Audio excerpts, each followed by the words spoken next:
రామ చక్కని సీతకే అరచేత గోరింట ఇంత చక్కని చుక్కకే ఇంక ఎవరో మొగుడంట రామ చక్కని సీతకే. అందరికీ నమస్కారం. ఆషాఢ మాసం అంటే గుర్తొచ్చేది ఆదివారం పూట పెట్టుకునే గోరింటాకు, అలానే నేరేడు పళ్ళు, ఇంకా కొత్త అల్లుళ్ళు కూడా. ఆన్ అ లైటర్ నోట్, ఈగలు కూడా చాలా ఫేమస్ అండోయ్ ఆషాఢ మాసంలో. మీరందరూ ఆషాఢ మాసంలో గోరింటాకు పెట్టుకున్నారా? లేదా ఇంకొక వారమే ఉంది friends.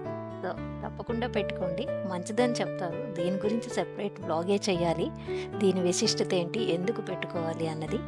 So we'll see you sometime again with a lengthy video on the same topic. గోరింటాకు ఆషాఢ మాసంలో ఎందుకు పెట్టుకుంటారు అని.